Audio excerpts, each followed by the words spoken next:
Oi, gente, vim falar um pouco sobre capitalismo.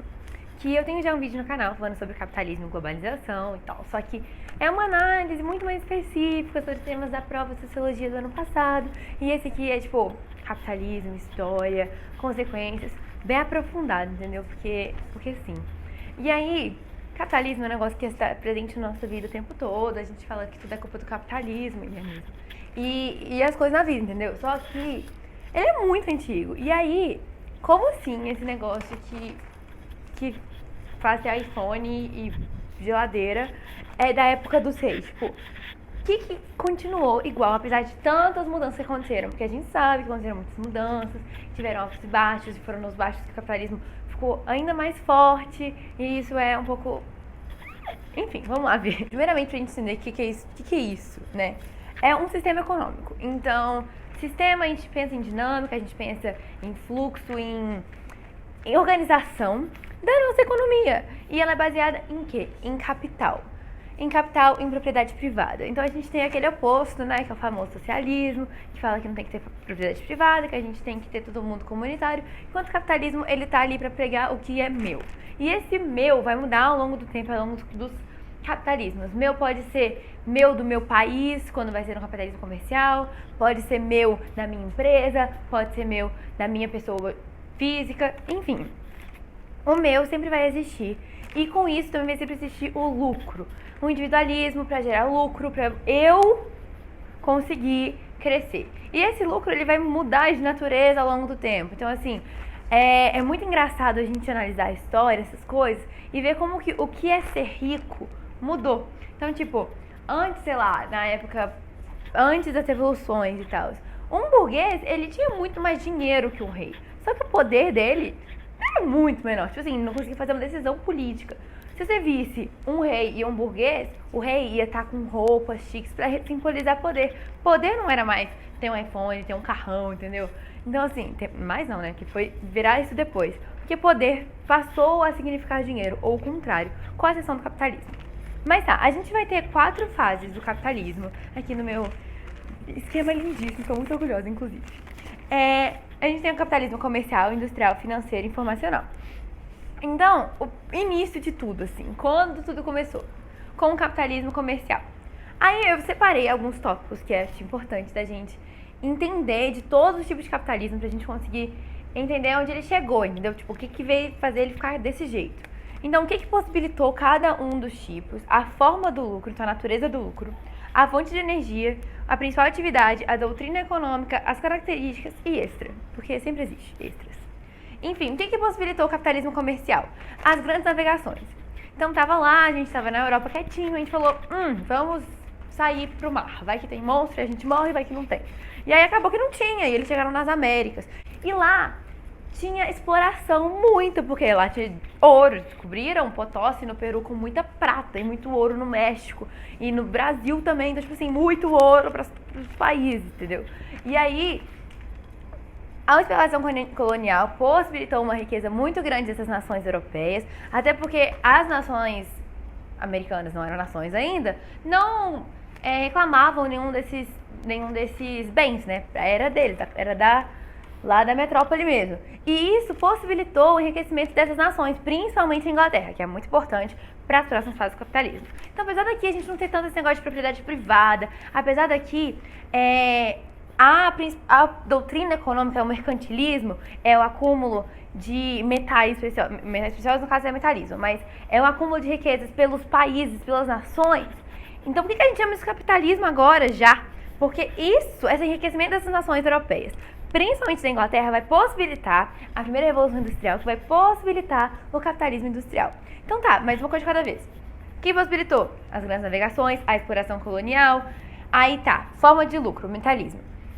A questão é, lá nessa época, como que a gente lucrava, como que a gente era rico, era pelo acúmulo de metais preciosos, que por um acaso estavam lá nas colônias. A fonte de energia, nessa época, não é tão importante, até porque, como eu falei, não teve nenhuma grande revolução que possibilitou esse capitalismo comercial igual os outros acontecendo. Os capitalismos vieram de revoluções industriais.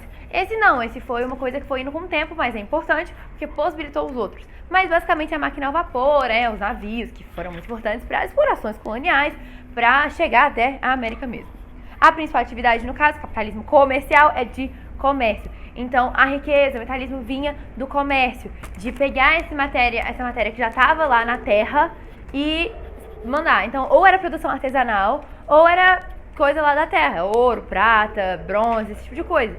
Então não tinha produção de bens super manufaturados e industrializados. Não, era artesanal, ou então aquilo que eu pegava na terra e vendia. Mas era o comércio em si que dava dinheiro, não a produção desses bens molocona. A doutrina econômica é o mercantilismo, então a riqueza das nações, ou tudo pro rei, para proteger assim meu país, esse tipo de coisa. Características é acúmulo de riqueza para os países, em especial a Inglaterra, porque aí a Inglaterra vai ficar muito rica. E o que vai acontecer? Primeira Revolução Industrial, que é exatamente o que possibilitou o capitalismo industrial. Então, a primeira Revolução Industrial, a gente sabe que mudou um tanto de coisa. Tipo o quê? A gente começou a produzir em massa nossas coisas, assim. Cada Revolução Industrial, a produção em massa vai ser um pouquinho maior, vocês vão ver. Mas, com a Revolução Industrial, a gente começou a produzir muito, muito mais rápido. A gente também teve a indústria, né, obviamente, desenvolvimento científico, que vai ser muito mais forte no capitalismo informacional, mas aí já tá começando a subir, sabe, renascimento, cientificismo, esse tipo de coisa. A gente vai ter a mecanização, a gente vai ter a divisão do trabalho, e essa parte é importante porque isso aí é grande parte por causa da alienação do trabalho. Então, aquele negócio lá do Charlie Chaplin, cada um fazendo só, colocando o parafusinho, não pensando, não sabendo, não tendo muito conhecimento, não tendo muito, não sendo uma mão de obra muito especializada. O que vai pegar no capitalismo informacional. Então, só guarda essa informação. Enfim, a Revolução Industrial mudou tudo. Mudou o jeito de produzir, mudou o jeito de viver. Agora o povo tá indo pra cidade, agora o povo tá trabalhando assalariado e tendo dinheiro pra comprar. Então, mas ok, né? A Revolução Industrial possibilitou o capitalismo industrial. Mas o que possibilitou essa revolução em si? Além das riquezas das nações, uma nova fonte de energia que estava surgindo. Que no caso é o carvão mineral. Então aí ele vai ser muito importante para as máquinas, para a gente começar a fazer produtos super tops industrializados. A doutrina, a principal atividade, obviamente, é a indústria. Só que vamos pensar lá, a gente vai ter vários tipos de capitalismo. Primeiro, vai ter comercial, depois industrial. Quer dizer que o comércio parou de existir? Quer dizer que eu só produzo e pronto? Claro que não, o comércio existe. Só que ele não é o principal fator. Lembra que antes eu tirava o negócio da terra e vendia? Era essa a atividade econômica? Agora eu produzo, agora eu invisto dinheiro na produção. E o comércio é para fechar esse ciclo aí, é para levar o que eu tirei da terra, produzir, para deixar para o consumidor, porque senão não vale nada. Então, é uma nova atividade econômica que está surgindo com extrema importância, mas obviamente o comércio ainda existe e tudo mais. A doutrina econômica, no caso agora, vai ser liberalismo. Vai ser Adam Smith falando da riqueza das nações, que é cada um por si. O rei lá que controlava tudo agora tem que sair de cena e ir embora. Deixar que a mão mágica do mercado regule tudo. A oferta, esse estranho aí que a gente já sabe. É isso mesmo, tem que deixar as coisas como estão, que aí todo mundo fica rico pelo individualismo, por pensar em si mesmo e that's it. Aí tá, vamos lá. Características, surgimento da burguesia. Então, se a gente vai ter mão de obra assalariada, a gente vai ter menos Estado mais fora, a gente vai ter as revoluções acontecendo nessa época, a burguesia tomando ascensão e ficando rica com o trabalho dos outros, a gente vai ter burguesia ali. E isso é muito importante porque até hoje a gente fala que os outros é burguês. Por quê? Porque é burguês mesmo. Além disso, desigualdade. Aí, com essa desigualdade que está surgindo, a burguesia ficando riquíssima, explorando dos trabalhadores assalariados, a gente vai ter ideias socialistas expandindo. Então, quando o capitalismo está surgindo realzaço, assim, pelo individualismo, pelas coisas que a gente conhece, o capitalismo atualmente, porque sempre foi. O capitalismo é doutrina não. Sistema econômico baseado no capital e propriedade privada. Desde o início. Agora, esse negócio de individualismo, coisa que a gente conhece até hoje como capitalismo, é nessa época aí. Então, quando o capitalismo tá surgindo e ganhando força, tá lá o povo falando, tô gostando disso não. Mas até hoje não acabou, né? Já faz, tá um pouco atrasado. Enfim, além disso, a gente tem aqui nessa fase todo um ciclo. Começa pelo início da industrialização, começou na Inglaterra. Depois, a maturidade industrial. Então, a Inglaterra já está lá adquirindo maturidade industrial, os outros países estão começando, assim. A Alemanha está engatinhando, falando, meu Deus, máquinas. A Inglaterra já está lá, assim, ó, riquíssima. Só que a outra fase desse capitalismo é a sociedade do consumo. E esse não foi a Inglaterra que inaugurou, foi United States of America. E é por isso que hoje a gente não fala, se eu falar capitalismo, país, você vai pensar em quê? Estados Unidos, te dissemos. Você não vai pensar em Inglaterra. Por quê? Porque Inglaterra muito velha, que inaugurou a sociedade do consumo, que movimenta essa máquina produtiva, é, na verdade, os Estados Unidos. Mas tá, a gente foi fazendo. O que aconteceu agora pra dar tudo errado, tudo certo, e a gente criar o capitalismo financeiro? O que possibilitou o capitalismo financeiro foi a segunda Revolução Industrial. Mas eu puxei uma setinha bem linda falando da Primeira Guerra Mundial. Porque, como eu falei, o capitalismo tem altos e baixos, e muitas vezes ele vai mudando por coisas que parecem não estar tão boas assim. Nossa, eu gostei desse ângulo aqui, eu vou ficar assim o tempo todo. Ok, seguinte. Segunda Guerra Mundial, Primeira Guerra Mundial, tava acontecendo. Gente morrendo, gente sofrendo, gente não gosta de guerra. Mas capitalismo gosta de guerra. E capitalismo conseguiu testar um tanto de trem na guerra, vender um tanto de trem na guerra e ficar riquíssimo na guerra. E aí, a segunda Revolução Industrial aconteceu exatamente porque a guerra era realmente propício para testar coisas e para investir em coisas. Então, a gente tinha que tentar mais coisas, tinha que explorar os lugares que a gente conquistava mesmo, e tinha que testar e que investir na nossa indústria, porque a guerra deixava, entendeu? E a guerra pedia isso também. Então tá, a gente teve lá a segunda Revolução Industrial, movida a energias, eletricidade e petróleo. Aí, amigo, até hoje tá desse jeito, né? Inclusive, na próxima fase do capitalismo, a nossa fonte de energia vai ser bem icônica. A principal atividade, no caso agora, vai ser financeira. E aí a gente já sabe como os bancos funcionam. É todo um rolê muito louco. A gente tem até esse negócio da bolsa de valores, do banco, de emprestar dinheiro, que é basicamente economia pela circulação de capital. Tipo assim, por eu emprestar dinheiro pra você e você emprestar pra você, e tipo, possibilitar com que a gente faça coisas, tipo, se eu quiser fazer uma empresa, eu posso ir lá no banco pegar dinheiro que não é meu, é do outro, para fazer, isso circula totalmente a economia, entendeu? Movimenta tudo e faz com que o capitalismo continue existindo. Então, o capitalismo financeiro, ele vai ser, assim, isso, esse ponto-chave. A gente já sabe produzir, a gente já sabe vender primeiro, né, no capitalismo comercial. A gente já sabe produzir no capitalismo industrial. Agora, a gente tem que ver o jeito de tudo funcionar uniformemente. Pois é o capitalismo financeiro. Instituições financeiras para lidar com o dinheiro em si, não só com a coisa física, sabe? A gente vai começar a lidar com o rolê de dinâmica desses negócios. Aí é capitalismo financeiro. A doutrina econômica, no caso, vai ser o keynesianismo.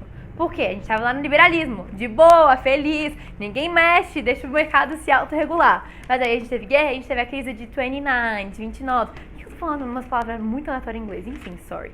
Aí tá, teve a crise de 29, quebrou os Estados Unidos, quebrou o mundo todo. E aí falaram, tá dando certo esse negócio de se autorregular não, né? Aí chegou o Keynes e falou, eu tenho a solução. E ele falou, em vez de a gente deixar, tipo, estados mandam em tudo, porque estado mandar em tudo já deu errado, mercantilismo, a gente já viu. E a gente não precisa de mais disso, a gente já evoluiu. Mas também não pode fazer esse negócio que como que chama? Adam Smith disse, que é só deixar as coisas rolarem, porque não tá rolando. Então é melhor a gente intervir pra gente proteger um pouco nossa economia, do nosso país, mas deixar o mercado livre. Então, tipo, intervém, mas deixa livre. Coloca taxa, mas deixa vender. E esse tipo de coisa. E aí o keynesianismo é isso.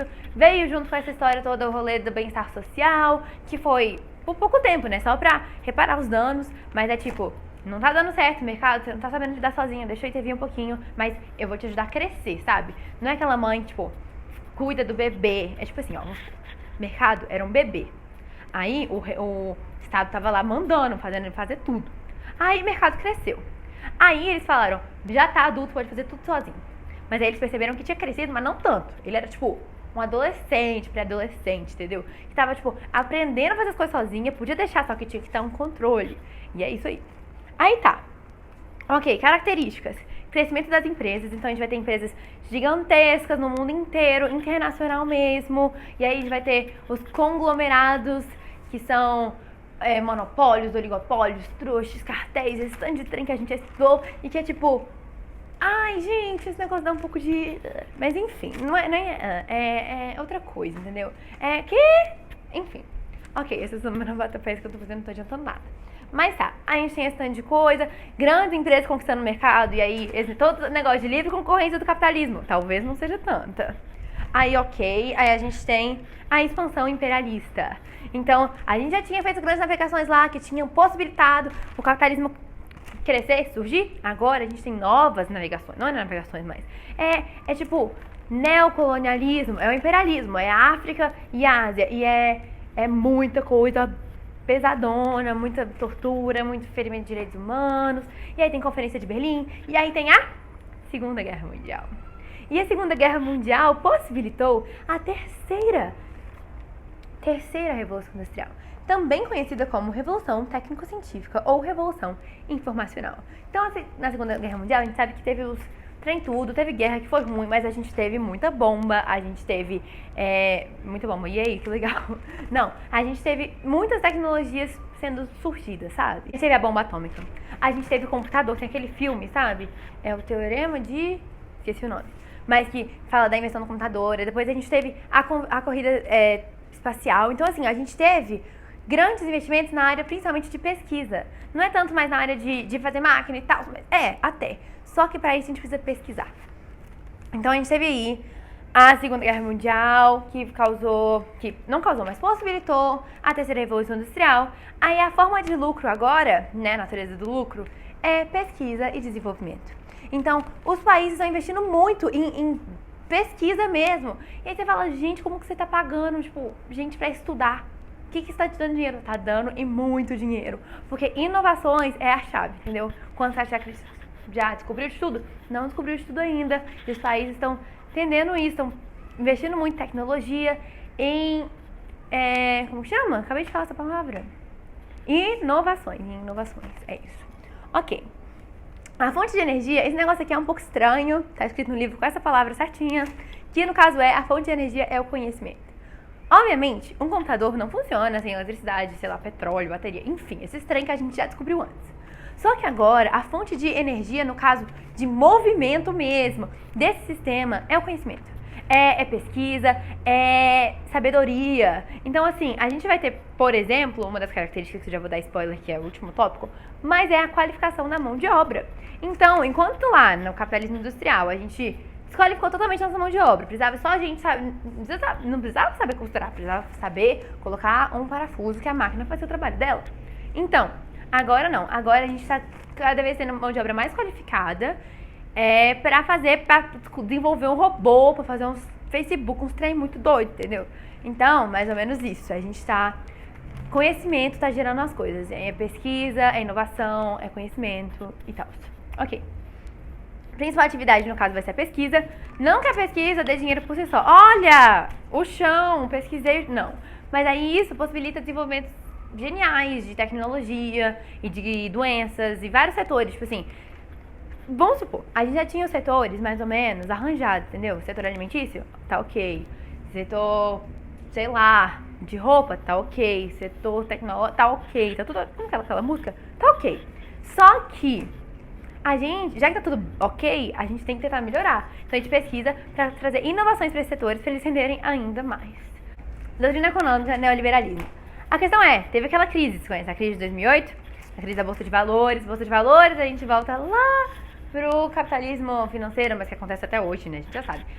Lembrando, principal atividade comercial, comércio, principal atividade de dinheiro, tá? Enfim, comércio, indústria, financeira e agora pesquisa. Não significa que uma deixou de existir. Uma tá só apoiando a outra. Se eu já sei vender, agora eu vou aprender a produzir. Se eu já sei vender e produzir, agora eu vou aprender a gerar dinheiro. Se eu já sei fazer os três, agora eu vou inovar. Então é isso. Então tá. Teve a crise de 28 com a Bolsa de Valores. Impactou o mundo inteiro por causa dessa globalização. Então, o neoliberalismo, eles estão ficando um pouco com o pé atrás, sabe? Alguns países estão tendo políticas mais intervencionistas de proteger a economia, porque a gente sabe que depender do cenário internacional, assim, deixar tudo entrar, não está sendo a coisa melhor do mundo, a gente está correndo riscos, e o nome de capitalismo também é igual a risco, e os riscos fazem o capitalismo crescer. Os dramas lá da montanha-russa fazem o capitalismo crescer, e é mais ou menos isso, né? Ele é tão demônio mesmo, que o negócio quando tá caindo, sobe de novo. Como características, novas tecnologias, inovação, potencializaram indústria e setor financeiro. Então é aquilo que eu falei. Essas inovações é para ajudar aquilo que já existia antes. Aí tá, qualificação da mão de obra, maior teor informacional. Informação e conhecimento tá movimentando tudo. E aí, como extra, a gente tem globalização, que alguns pesquisadores, autores, até falam que é globalização, que com a globalização a gente tem até a quinta fase do capitalismo, que é o capitalismo informacional global, porque uma coisa vai do mundo de um lugar para o outro muito fácil, porque uma economia impacta a outra de uma maneira muito fácil e rápida, e porque a gente está tendo essas crises e por que mais? Meios de transporte e telecomunicações possibilitaram isso tudo. E a desigualdade entre as partes do globo, que é uma parte importantíssima, porque a gente está com esse negócio de globalização lindíssimo, Global Village, Vila Global, divertido. Só que, enquanto isso, enquanto todo esse desenvolvimento está acontecendo, muito principalmente por causa da interação do globo, então a gente está desenvolvendo multinacionais. Por quê? Porque eu consigo mão de obra barata no Vietnã, consigo material barato na China, consigo indústria barata na Indonésia. Mas quem fica rico sou eu. Então, enquanto o capitalismo ele aproveita da globalização para crescer, ele não faz com que a globalização volte para esses países que possibilitaram. Então, não faz com que essa união volte como riqueza para esses lugares. Então, a gente tem desigualdade mesmo, e aí teve a crise financeira, e aí os países sofreram tudo junto, porque na hora de ganhar, ninguém ganha junto, mas na hora de cair... Sabe aquela música? Together we stand, divided we fall? É o contrário, é tipo, together we fall... Não, together we fall, divided we stand. É isso aí. Então tá bom, galera. Foi isso, entendeu? E aí espero que dê pra entender alguma coisa. Tchau!